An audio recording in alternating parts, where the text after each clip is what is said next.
سنريهم آياتنا في الآفاق وفي أنفسهم حتى يتبين لهم أنه الحق أولم يكف بربك أنه على كل شيء شهيد. We will show them our signs in the horizons and within themselves until it becomes clear to them that it is the truth.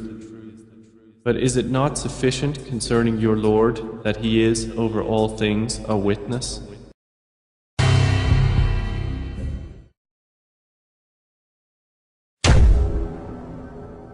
Muhammad could not have known these facts about human development in the 7th century because most of them were not discovered until the 20th century.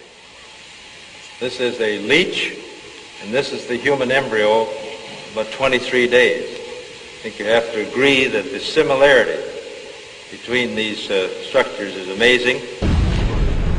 The key word in both is al-Ghaib. At this stage is known to no one except Allah.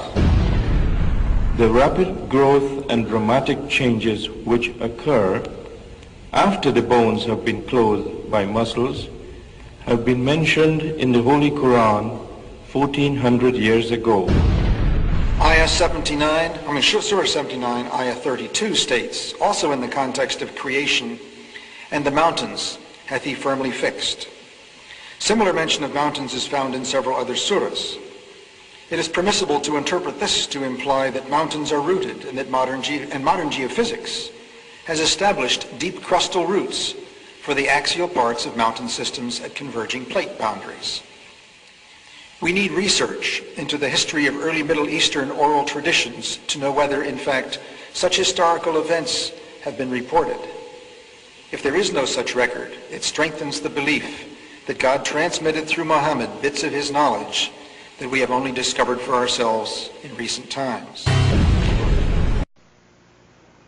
Thinking of many of these questions and thinking where Muhammad came from, he was after all a Bedouin. I think it is almost impossible that he could have known about things like the common origin of the universe, because scientists have only found out within the last few years, with very complicated and advanced technological methods, that this is the case. Somebody who did not know something about nuclear physics 1400 years ago could not, I think, be in a position to find out from his own mind, for instance, that the earth and the heavens had the same origin, or many other of the questions that we have discussed here. I find it very interesting that this sort of information is in the ancient scriptures of the Holy Quran, and I have no way of knowing where they would come from, but I think it is extremely interesting that they are there and that this work is going on to discover the meaning of some of the passages. Well, I would think it must be the divine being. In a relatively few ayah is contained a rather comprehensive description of human development from the time of commingling of the gametes through organogenesis. No such distinct and complete record of human development, such as classification, terminology, and description, existed previously. In most, if not all instances, this description antedates by many centuries the recording of the various stages of human embryonic and fetal development recorded in the traditional scientific literature. Muhammad was a very ordinary man. He couldn't have read, he didn't know to write. In fact, he was illiterate. And we're talking about 1,200 years ago. You have someone, a illiterate person, making profound pronouncements and statements that are amazingly accurate of a scientific nature. And I personally can't see how this could be a mere chance. There are too many accuracies. And like Dr. Moore, I have no difficulty in my mind reconciling that this is a divine inspiration or revelation which led him to these statements. Summary. The Quran describes not only the development of external form, but emphasizes also the internal stages, the stages inside the embryo of its creation and development, emphasizing major events recognized by contemporary science. Thank you for your attention.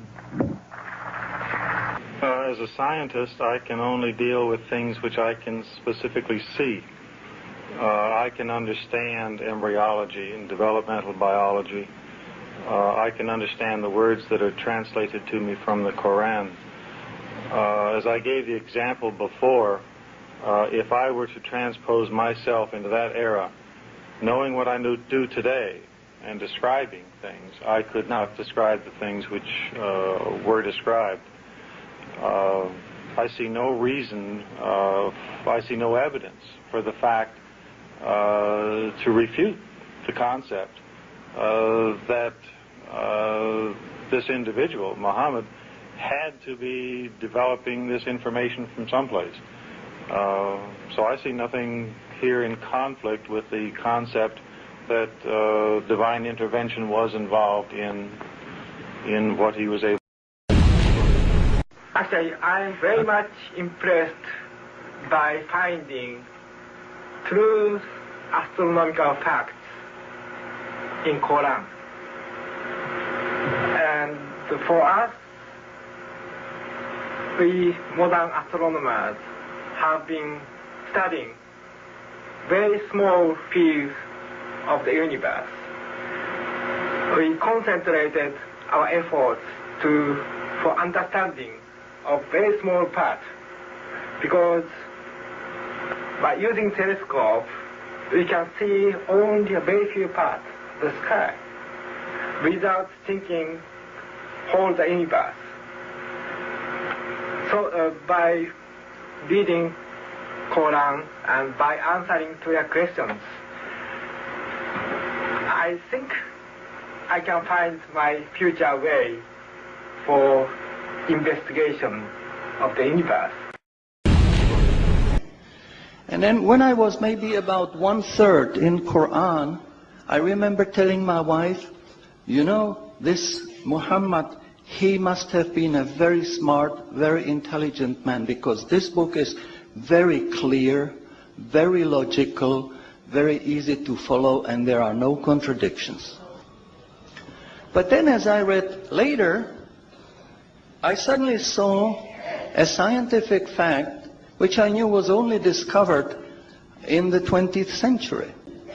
So immediately I saw that Muhammad is not the author of the Quran. That Muhammad is a messenger sent by God to give the Quran to mankind. I saw, mashallah, Muhammad Rasulullah.